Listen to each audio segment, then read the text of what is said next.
Good morning and welcome to the next episode of our podcast, where we drink tea and navigate the balance between school and personal life. I'm Sophia Safe. And I'm Sophia Curry. And this is Sip and Spill.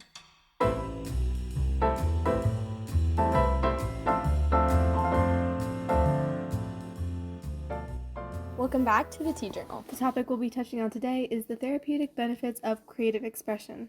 So to start off, let's talk about engaging in creative activities. Okay, so engaging in creative activities can reduce stress, foster mindfulness, and boost self-esteem. It also enables emotional release, facilitates problem solving, and builds emotional resilience. For those navigating trauma or grief, art can be a valuable tool for healing and finding that inner strength.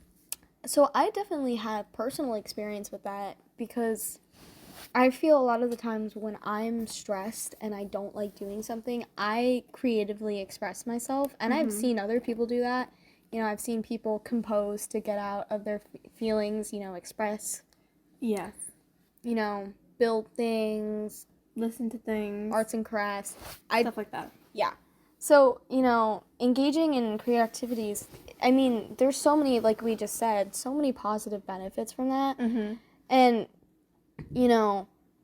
I think it's so important for us to get back into the, what do you call it? Like, I don't want to say the inspiration, but that, that inspired feeling that we all had when we were kids, Absolutely. And you touched on this in earlier episodes, and that, getting reconnected with your inner child. Yes. And how that's, really important to helping your mental health. Mm-hmm. And helping you get back into who you are as a person. Yeah. And, creativity, that inner child creativity that I think starts to get lost as we grow up, which is really sad. As we gain more responsibilities. Mm-hmm. And I think we just lose it. And I think this is a method of getting back in touch with that. Yeah, I agree. I mean, I think everybody can kind of pick out, not maybe they can pick out the exact day, but the time frame in which they watch themselves sort of mature. I know for me personally, I saw it starting to happen around 4th and 5th grade when I said, you can see the kids who are playing on the playground, and then the kids who are, in my Foursquare line where we're talking about, I don't want to say drama or gossip, but we're talking about things while playing Foursquare, so we're starting to evolve into that. As teenagers, when we hang out, we don't play dolls anymore. We don't do anything. We talk, and we just, chill and hang out, maybe watch movies, stuff like that. Go places, shopping, stuff like that. So I think we can kind of pick that out, but, creative activities can really help things, Agreed. I mean, yeah. I think we can both touch on, how it helped us. How it helped us. I mean, I remember I used to really like writing stories when I was younger. I feel like I still do that today. Actually, I'm in the Lit Mag club. Oh, yeah. And so we write a lot in there. I probably could still write. I loved writing stories, and my stories were pretty good when I was younger, but I think now I'm too focused on whether or not it's good enough, how it flows, all the logistical stuff, and I think that's what happens as you grow up. Your brain becomes more logistically oriented than in just that free, creative expression. And it stops you from being able to just go with the flow, really. Yeah.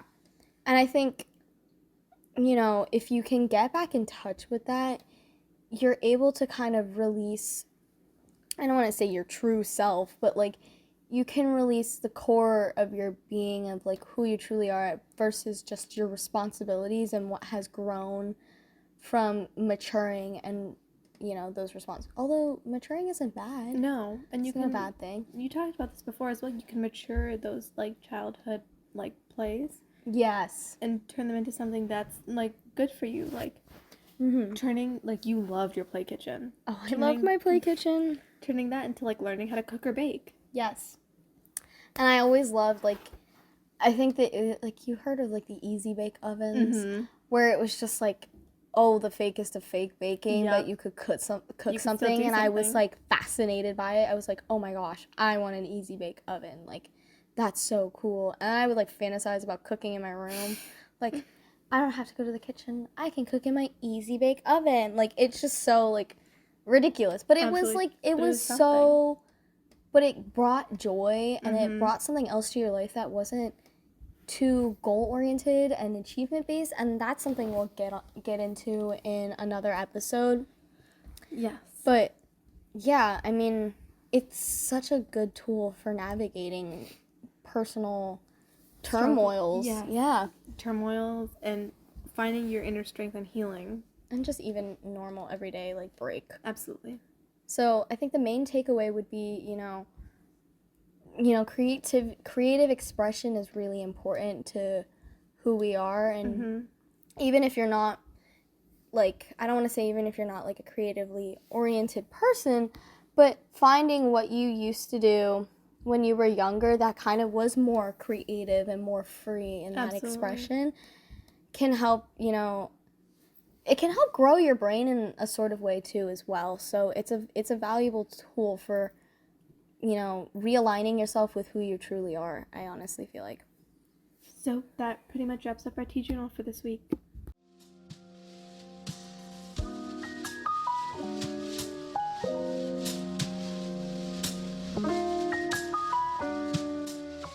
Welcome back to Chamomile Corner. To recap, Chamomile Corner is where we'll go through skills to recenter yourself as well as strengthen your mental health. We'll also discuss different mental health topics. For today, we'll be discussing different methods of creative expression.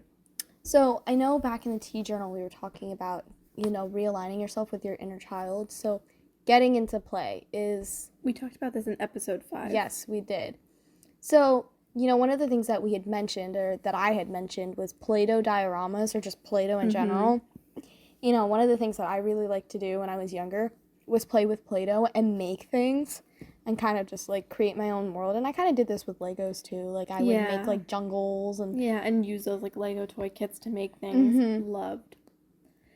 And with the Play-Doh that comes with like play food, I still make play food with my younger cousins using Play-Doh, and I still love it. Right. Like, I still love, like, when I go over to some, like, my one friend's house, she has a little sister, I gave her all my play food. Aww. And she has, like, my little shopping cart, too, that came, along with it. And I don't know where my actual play kitchen went. I think it went to one of my cousins, but I really enjoy, like, playing play kitchen with her and fake cooking and all of that. And for some reason, I always had, like, my favorite, like, play food based on, like, how it looked and how it felt. And I still like that I can kind of connect with that, with the food, because she has my food, in her basement. So I love playing with that. And, it feels really freeing for me because I can kind of get back into the, escaping into that world of just when I, like, enjoy just being, something. Absolutely. And along with like play food, for example, comes with maturing your childhood play. Yeah. Like cooking or baking when it comes to like food, or like when it comes to like building things, you can build more complicated Legos, maybe, stuff like that. Or even like let your creativity roam. Like if you've had, I don't want to say like enough experience, but if you played with Legos enough, you kind of know how they operate. And I always see these videos of like these people who have like, oh, I learned how to make this out of Legos, and it's like so cool and it like operates, and I was like, whoa, okay. Like, they take it to the next level, and it's, like, you can tell it's, like, it can be a form of, like, therapeutic fun, Absolutely. That comes with, like, finding, like, if you say you get bored of Legos, for example, finding a new artistic release or, like, a hobby. Yeah. And then I think, other toys, like playing dolls and the make-pretend, like, the make-believe stuff. And, like, I remember a lot of the things that we used to do when we were younger, like, if you were to go to the playground, like, we'd always, like, what kid didn't make up, like, some story? Absolutely, and, like, I remember, and this is something I always, like, ask my friends. I'm like, do you guys remember when, like, we used to fight over who would be Elsa and, like, or who would be a certain person in our game? Like, no, I want to be Elsa. No, I do. And, like, also fake marriages in elementary school. Oh my God, I know don't some even talk about crazy that. people who have done fake marriages. She's pointing at me, guys. That's a whole nother story. I don't think that fake marriage was, more play for funsies. I think it was, yeah, I don't even know. I don't even know what that came from, but it definitely was not, getting into play. But, to touch back on maturing childhood play, you can get into, writing stories if you liked to that make-believe stuff, or getting into, like, theater or clubs that do that, because, theater is the mature version of make-believe and that pretending. I want to be Elsa on the playground and stuff like that. Like, I think, I always tell myself, like, I kind of wish I was a theater kid, and I feel like it would be so fun to be a theater kid, but also it's so much work. Yeah. And my friends who are in theater are like, oh my god, I'm dying. And their rehearsals are, like, insane. So yeah. I definitely would not be able to do it, but, watching the shows and going to the musicals, it seems so fun.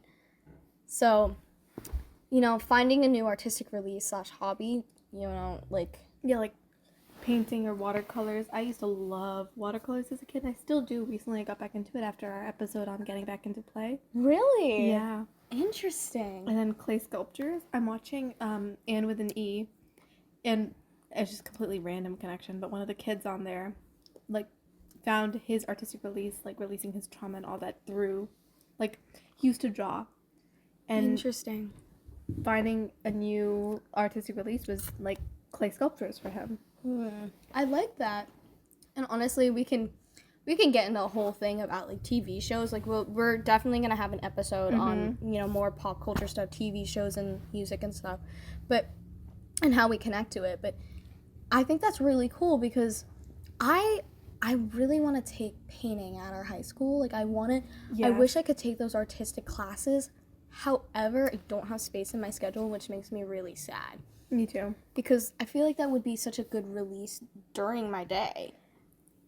Right. Because it's creative, it's fun, and then, it's something different, entirely different than what you're doing, And that can go into clay sculptures and, like, ceramics and stuff like that. And you also touched on, like, writing earlier. Mm-hmm. So when it comes to, like, make-believe, it's not just, like, storytelling. I feel like that's... Right. It's, like, vlogging or writing poetry or podcasting, which like we're doing right now. Yeah. Like, it's also getting your, like, therapeutic benefit, like, finding what that is for you is, like, it shouldn't be, like, fully achievement-based. Oh, entirely. Like, this is definitely something I've been working on in my therapy sessions. Like, if you notice that you constantly, like, going after things and you don't really enjoy something unless you get something out of it, like an achievement, then, you're a very achievement-oriented person. Mm-hmm. And so I'm working on how to find breaks that are not achievement-oriented, because that furthers, like, my overproductive, super, like, particular, constantly working self. So, like, to touch on the not an achievement, this is just for yourself. And if it turns into something great, that's, like, amazing. Like, for example, our podcast. This is what it is for us. It's not exactly, as of this point right now, when we're recording it, like, huge. Very few people, like, listen to it, I feel. Right. Only, like, our parents or our friends. Close friends. But we're doing this for ourselves. Exactly. It doesn't matter who listens to it for us to continue. Like, we're doing this, A, because we want to help other people, but we're doing it for ourselves, and we genuinely enjoy this. Mm-hmm. So it's less achievement-based, although, there could be an achievement attached to it, but mentally it isn't achievement-based, so I feel like, like... There shouldn't be any stress that comes with it. Yeah. And then, like we said, like, this is what Sip and Spill is for us. Like, we are getting something from it. But it isn't, we don't feel pressure to be great at it or have it turn out a certain way. We're just doing it because we like it. So, kind of, like, touching back to, like, what you did when you were younger. Like, how did you creatively express yourself? How can you get into that? So, like, what did you do when you were younger to, like, creatively? I talked about this earlier, but coloring books. was a big thing for me. And so maturing, that would probably be like painting or watercolors. And sometimes you don't even have to mature it. Go back to your coloring book. Yes, like, do that. I'll go back. Like, I always say, if I could, I would rebuy myself, like, a play kitchen. I know, that sounds so stupid. But honestly, that's fair. Or put yourself in the real kitchen. Yeah. Like, I miss being able to play and do that stuff because, you know, like I was saying, it is very freeing, you know? So basically, the real finding your method is looking back on your childhood and like reconnecting with your inner child. Yeah, how did you creatively express yourself? Where did you feel less pressure? And you just had fun. Absolutely. Okay, that wraps up Chamomile Corner.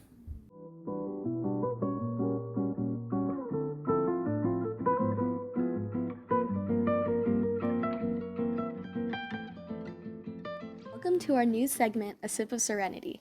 This segment is basically a more in-depth segment on how to glow up physically and mentally. Okay, so for today we will be sticking with our theme of therapeutic benefits of creative expression, but leaning into how to romanticize your life creatively. So, to start off, basically, romanticizing your life is a way to explore mindfulness by being present in moments of your daily life. Through the act of romanticizing your life, you become more in touch with your actions, thoughts, and emotions as you go about your day, says Dr. Nina Vassan, the Chief Medical Officer at Real. So, Go ahead. I mean, I love romanticizing my life. Me too, like celebrating the small wins. Yeah. I think everybody has like their own perspective on how to romanticize. Okay. I mean, I feel like, you know, for me, it's just like finding joy. I mean, I think it's for everybody, like certainly finding joy in like all the fun things that you do, like just even getting up in the morning and how you like go about your routine. But I think some people go more in depth with it and they're like, oh, I have like now you don't need like a 15-step Korean skincare routine, but like, you know, finding joy in like that and, you know, finding a way to kind of kick it up a notch. I don't know. Okay. I feel like along with that comes finding your style. Yes. And being able to not just go with like the norm of what's in fashion, like really find what you love to wear. I'm a cardigan girly, for example. I get bullied for wearing cardigans in the summer. I don't care. I mean, yeah, I can see that. I don't know Not how like you actually wear, bullied, of course, right. I don't know how you wear cardigans in the summer. That's kind of insane to me. I mean, I wear them over tank tops. Yeah, that's fair. Because it's And they're easier. not like super heavy duty No. either. I mean, your winter ones are a little Like thicker. really thick, yeah. But But I think it's kind of hard to describe romanticizing your life. Like, I feel like it's kind of like a vibe almost. okay. Like, I mean, there's tons of like playlists on Spotify, like, oh, romanticize your life, and like, but it's kind of just what vibe do you carry your day with? Right. So like consciously trying to be happy Yes. while you go about daily things. And just like celebrating things, and it goes along with, you know, finding your style. Like, how do you want to express yourself? How do you want the world to view you? How do you, like, are you doing it for yourself versus are you doing it for other people? I see that, yeah. And, you know, creatively you can find your style. Like, I see so many things, like Pinterest, like we've said in previous episodes, we love Pinterest. Love Pinterest. And you can find so many, like, style stuff Yeah. on there.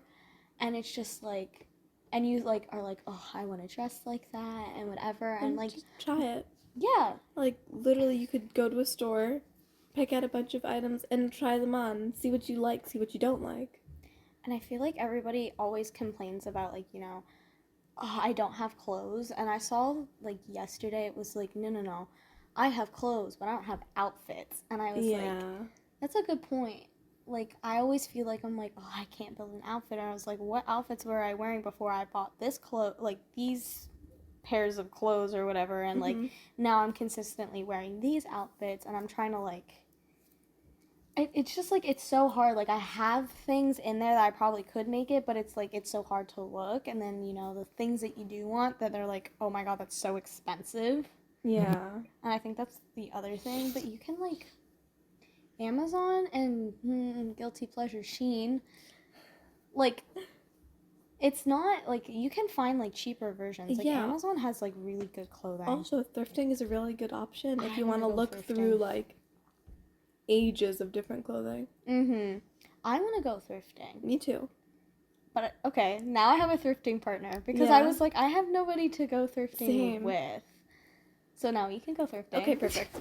I feel like the next one we should touch on is finding, like, along with finding your style, is finding your music style or what you like to listen to.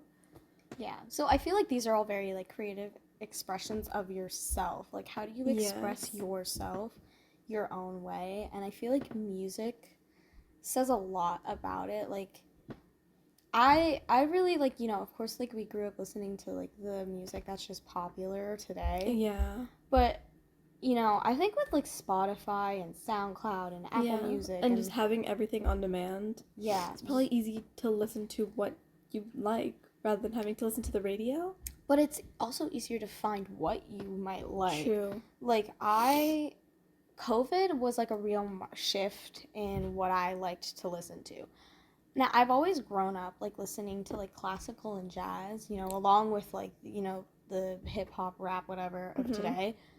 But, you know, like, I remember, like, in the mornings, like, Sunday mornings, Saturday mornings, like, if, like, we were going somewhere, like, my dad would put, like, jazz or classical on. And I loved listening to it, and that's kind of helped foster my love for, you know, wanting to play the violin and wanting to do an instrument. But, like, I feel like once COVID hit, that's when I started getting into, like, indie music. Okay. And getting into, like, more niche music. Like, I get, like, really background artists now. I like underground artists, and I love it. So I feel like I try to explore different genres. Yeah. I feel like I listen to everything. Me too. That's what I say. I don't feel like I feel like I like almost everything. Except I'm not the biggest fan of rap, but I can get into a little Eminem if I try. That's my brother's doing. Do you like country? Specific kinds of country. Okay, yeah, I agree. Like, I can't get into all of it. I don't like the guns, trucks, girls. Country. No. Sorry, that was like a whole thing on TikTok. Yeah. No, but I like it. I like a good country song. Really? I think I'm getting more into it, or I'm realizing that some songs I listen to are actually country and I don't realize it. No, I feel like I went through that like a couple weeks ago. I was listening to music. I mean, I was like, you know, this is country, right? Who was it? Daisy Jones and the Six.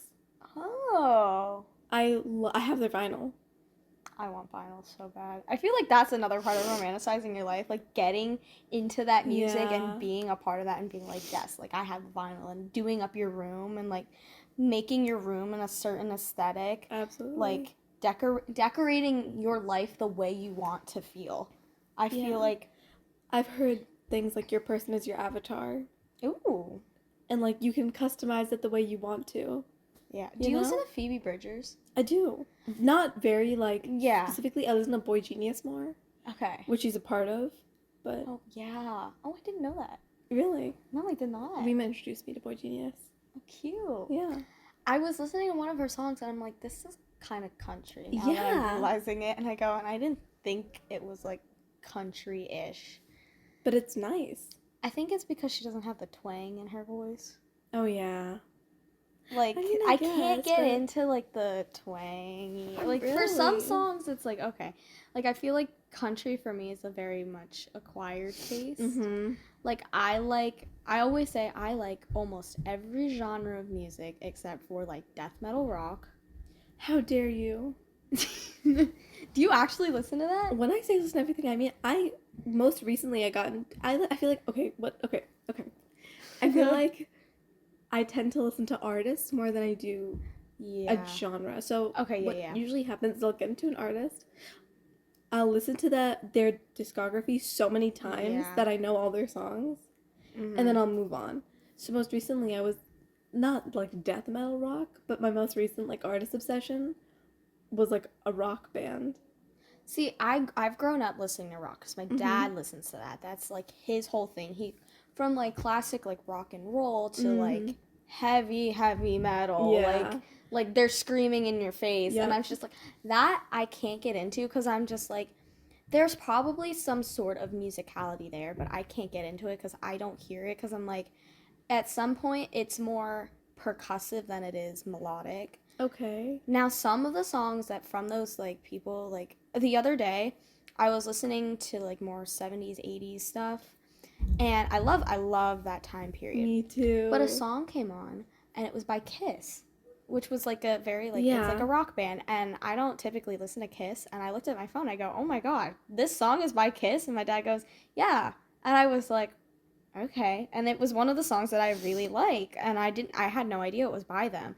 So there are like, you know, songs from Metallica or Nirvana, or like I actually can get more into those bands like AC/DC and all that because they're not as like heavy, but like once you get like my dad listens to like Megadeth, Slayer, like Judas Priest, like they're all like very very heavy. I can't do that. Okay. Interesting. That and country are just like my no-goes. I think literally everything else I'm like okay with. Yeah, no, I can't get into rap very easily. Although some rap I'm like eh. Actually, like specifically male rappers. Okay, because Doja Cat's fine. Okay. SZA is fine. Oh, I love SZA. Honestly, SZA's like R&B. Yeah, I love SZA. That's fair, but I like Doja Cat. I've also recently got into her. Okay. And then Eminem, some of his songs about his daughter were really sweet. And that kind of like changed my mind a little bit. Okay. So are you saying you don't like male rappers or you do? I don't. Okay. I like female rappers more. I don't agree. know if that's a little sexist, but I don't care. No, I think it's just like their style and the way they do it. Yeah. Like I think, but some of the newer rap, some of it is just I can't get into same. it. Like Glorilla. Yeah. Or like Sexy Red. Like no. No. That I can't do it. I like listen to it. I think Ice Spice is the farthest I go into the newer wave of like female rap. I would agree. And even Ice Spice I can't even get into sometimes. Me too. Because it's just like the same thing over and over again. But anyway, we're like, I digress. Yeah. Basically, music is like another creative expression that you can kind of listen to how you want to project. Like, I definitely have different moods playlists. Like, I listen to different genres based on different moods. See, I listen to different artists based on mood. That too. But I think for me, it's more genre-based. Okay. I like listening to playlists made by some of my friends. Yeah. It's, like, really sweet. Oh, me too. My friend Gabby gave me, like, her studying playlist. Low key is really good. Yeah. It's so good. And it keeps me like focused. It's not too like, oh, I want to sing along to every song. Yeah. It's just nice to have it in the background. Okay. Moving on. I feel like affirmations are a good way to start romanticizing your daily life. They're so like I feel like it's hard. Mm-hmm. I definitely can't be one of those people who go up to the mirror and say, oh god, no. No, exactly. And I know there's some people that can, and that's great. I feel like an easier way to do that in a similar way is to write nice things on sticky notes and stick them on your mirror. Oh yeah, I want to do that. Me too. Haven't gotten to it, but I want to. I think just like the past few days, like I've been seeing a lot of like affirmation, and I thought about it and I was like, it sounds really stupid, but like sometimes the way they present it makes it look stupid, but I was like, it's not like, it's basically, it's affirming yourself, and I know that sounds like, oh, like, you know, oh, that's so like egotistical or so whatever, but like it's a nice way to like remind yourself. Like I think like, you know, again, like just to touch on everything that I've been going through in the past few months, I thought about it and I was like, you know, it's nice to remind myself I deserve more. Yeah. I deserve what, you know, is coming for me. And I'm a little bit more religious, and so I tell myself like, you know, what God has planned for me will like better my life. Like whatever he's putting me through is so for my better benefit. And it's like, and all these things that I started repeating to myself, I was like, you know, this helps me feel better. And it does. It helps like romanticize your life. And I honestly think, you know, psychologically it does start shifting your life. Like I think they do work. I've seen so many people say Yeah. affirmations work because it's shifting like your subconscious to think like, I can do it. I've done it before, even if it's kind of like it's like a brain trick. Right. Yes. Like, Agreed. Yeah. I definitely want to do more research into that and seeing like how like Affirmations affect how you look at your daily life. yeah. Or look at yourself even. Yeah, like I've definitely heard like, therapists say like, if you have like body dysmorphia to like stand in front of your mirror and just take it in and then just tell yourself like you are beautiful. Or I've even heard like I think even Kendall Jenner did this. Like she was saying like Really? her therapist made her do this and it was to take a picture of yourself when you were younger, like a kid. Like let's say 3-year-old Sophia. Put her on your mirror and then they're like every time you talk bad about yourself, you're talking bad about this little girl or this little boy. Aww. And I was like, that's really powerful because you don't want to hurt that younger version of Yeah. yourself. Like but it's like it's really impactful because I feel like it's easier to talk badly about ourselves now because we're just like, well, yeah, it's just me right now. Yeah. But then you take in account, well, you were once this little girl and you're hurting this little girl too. And it's like, whoa. Yeah. So I feel like, as stupid as affirmations sound, like that helps romanticize your life. Like that helps you appreciate things and take the day as it comes and make it a little bit more, like I like to say, like it makes it a little more magical. Like that's what the romanticizing, like it makes, like do you feel like you're like not skipping through life, but does it feel like your life is like, oh, I like want to live this life? Yeah. Yeah. Like, are you living the life that you want to live, or are you just kind of existing and just going through the motions? Right. Role models, I think, are another good thing. Who you look up to. What do you mean by that? Like, who do you aspire to be? Who, like, it doesn't even have to be, like, another person, but more, like... Are you talking about, like, finding your role model? Finding your role model? Who you want to, like, who you aspire to be? Yeah, who you, like, not even, like... Because not everybody's going to be the same, but finding different people that you like this aspect of them, or you like this aspect of this person, and what kind of person do you want to be? Who models this to you? Like, you could be your own role model, honestly, like with that romanticized version of yourself and be like, I want to be this, ideally, like this version of me, because like picturing that for yourself and saying like, what do you want? Who do you want to like be in life? What do you want to do? What do you want to present to the world? That type of stuff. Okay. And I feel like your role models that you pick like helps to further that, because it's it's kind of projecting the thing.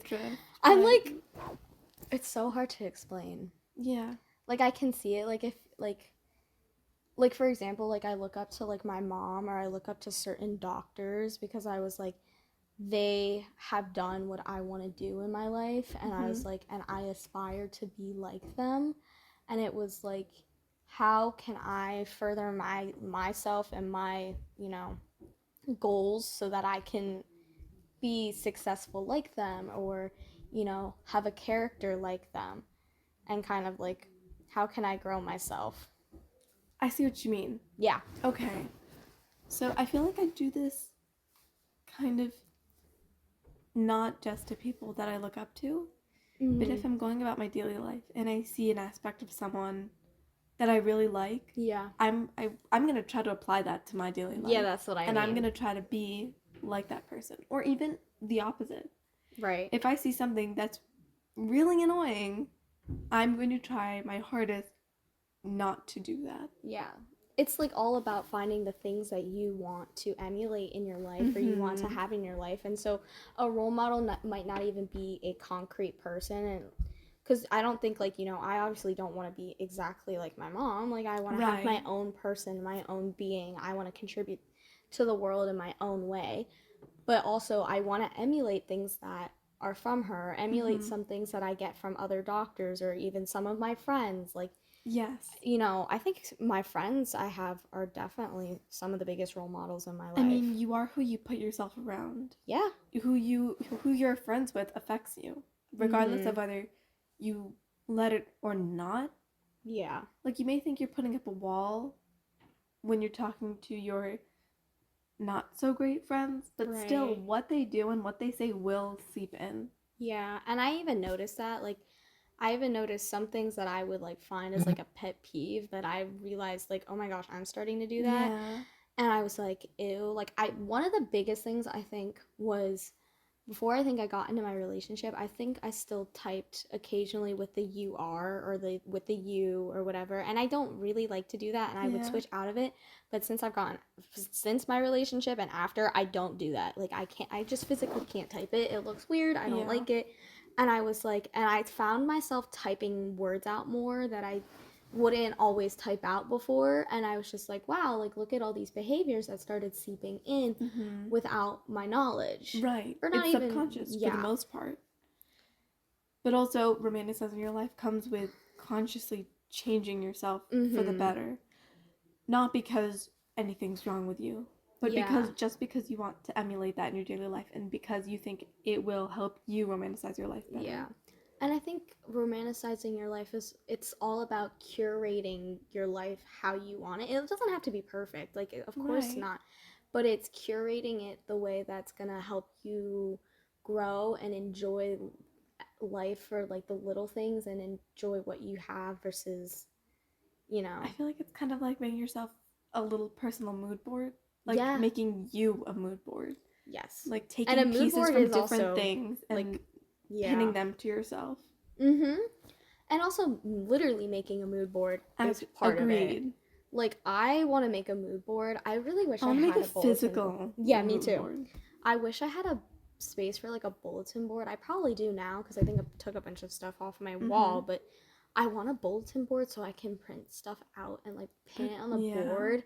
And I feel like as like the season changes, like my style starts to change because you know it's like seasonal. I mean, especially living where we live, like it's not like the same temperature all year round. So Right. like of course your style is going to change Ebb because and of flow with the seasons. yeah.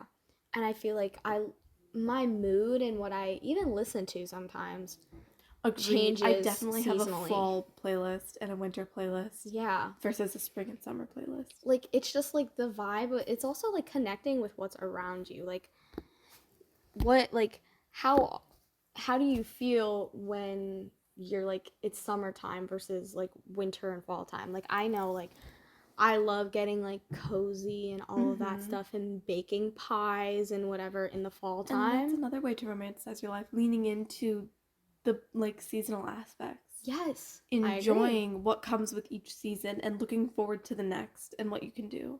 And I think this kind of goes into the dumb things in your life.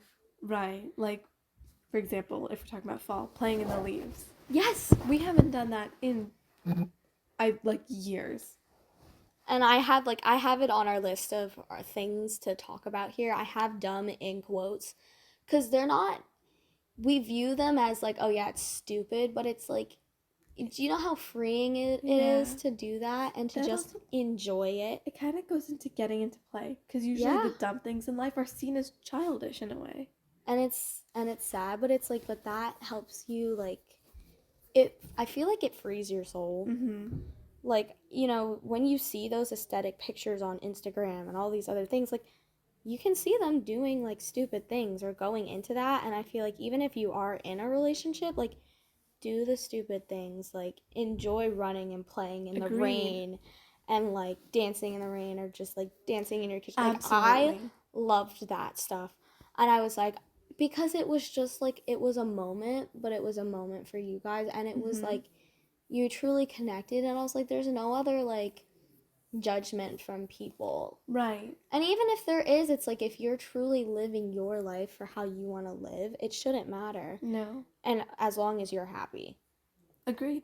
So like do the dumb little things that you think are like, why would I ever do that again? Like that's so childish, but it's like, why wouldn't you? Yeah. Like there's so many things online that say, why wouldn't you do this? Like lean into that. Which goes into refocusing and tuning into yourself. Yeah. And tuning into what you like to do and trying to do that more often in big ways and little ways. Yeah, like who like look inside yourself and who are you really? Like what do you enjoy? What do you want? Like not like what your friends like or what social media says you should like, but like you. Yeah, and you can find a lot of that in the roots of your childhood. Of course, you can find Right. it like Now. now. Like, of course, we all evolve, but I feel like the core root is like before we started letting other people's opinions personally Mm-hmm. affect us or letting the outside world like permeate our like being, because I see like a lot of that now.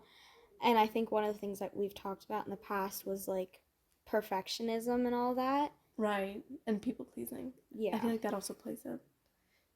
I feel like I'm the type of person to go along with what you like to do. Oh And I'm yeah. happy doing whatever as long as we're together. I like doing that too. And I think I found myself when I was in my relationship. We did more of what I wanted to do, but I would always say, "What do you want to do? What do you want to do?" Mm-hmm. Because I felt bad because I was like, I want to do stuff that you like. I don't want it to be all about me. And he's like, "No, no, no. Like I want to do this with you. I enjoy this." He goes, "As long as I'm doing something with you, I'm happy." And that meant a lot to me, but it's also like I want to do what the other person wants to do. I feel that, yeah. But But embrace the solo life. yeah. Like, be an individual. Yeah. Not just who your friends are, but be Mhm. solely you.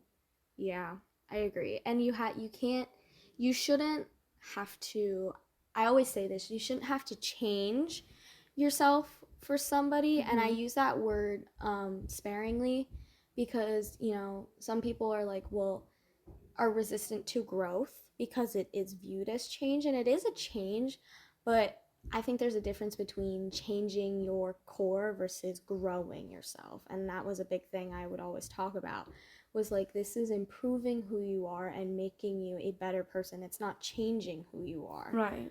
Like I'm not asking you to like change your sense of music or your style. Like Yeah. if these are the good people in your life, they won't ask you to change like your core being for them. Right. They'll take you as As you you are. are. Yeah. Good friends will stick by you through all of your stages. Mhm. And even when you're in a relationship, that person, you guys are growing. You Yeah. guys are always changing, and you guys have to change together. Well, not even And necessarily I mean, change together. I think accept the other yeah, person's accept growth as it all of the comes. versions of people. Yeah. I know I'm not the same person I was a year ago. Oh, certainly. And I'm Me definitely neither. not the same person I was 2 years ago. Oh my gosh. If I could talk to Sophia from 2 years ago, she'd be floored at what she's seeing Right? now. Even the I growth in like a I think year. both of us are so much more confident now. Yes. And I credit that to a lot of different people in my life, especially people who have left my life. And I go, even if you had a somewhat sour exit, you still, and this is, I think, another part of romanticizing your life is saying instead of focusing on look at all the horrible things they did, it's like let me appreciate all the positive things you gave me. This is what you gave me. This is what I feel. And thank you for all of that. Right? Despite what you did, thank you for helping me grow this aspect of myself. Everyone in your life has had an effect on you, and they're Oh, never for going to sure. leave you. Mm-hmm. These people that come and go in your life are there for a purpose. Yeah. And honestly, it sounds horrible. But once that purpose is served and it's time to let them go, you can't keep them from Yeah. growing. And I don't mind like a little hope. And that's something I've been grappling with recently because sometimes it's like, maybe it's kind of your journey and maybe you do come back together, you don't come back together, you have friends that come back or you don't have friends. But I think, and this is where more spiritually I go in and I said, if this is what is meant for me, then it will come find me again. Kind of like, and I think it sounds so stupid to believe in fate and destiny. And I think when I was younger, I was more resistant to that because I was like, no, I'm in control. I want to be in control of what happens to me. But I think it's releasing like a fear or kind of, it helps. Oh, I'm like losing the word for it. It gives you a sense of like calm and like okay, like to accept the things that you can't control. And I think I had that problem more when I was younger, as I always wanted to control things, and now I'm Right. like, it's okay. Like if it's meant for me, like if this is truly what is going to happen in my life, it will come find me again. Right. You know, whatever, you know, God has planned for me will come back. If this person is meant to be in my life, then they will be in my life.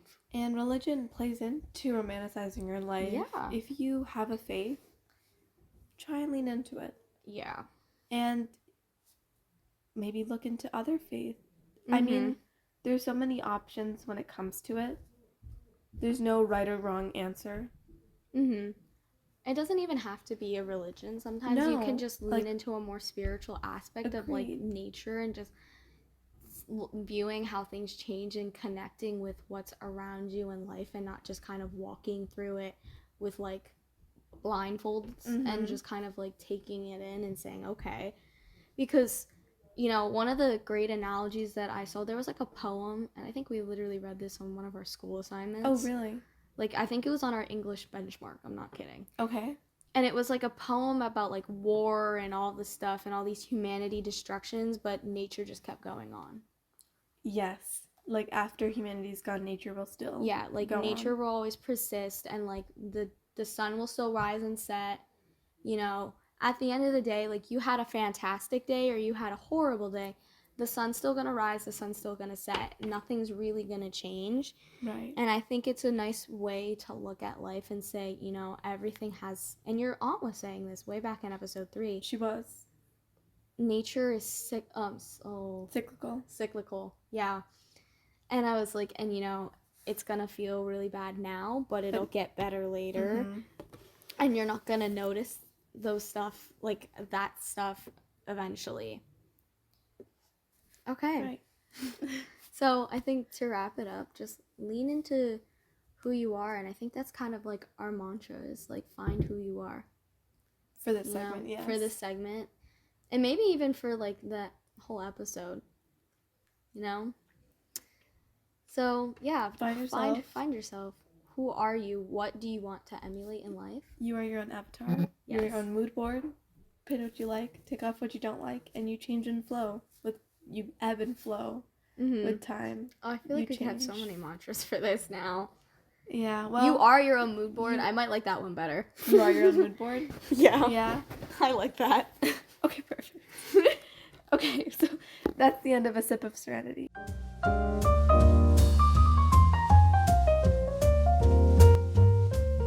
Thank you so much for listening to this episode. I hope you'll join us next week on Sip and Spill.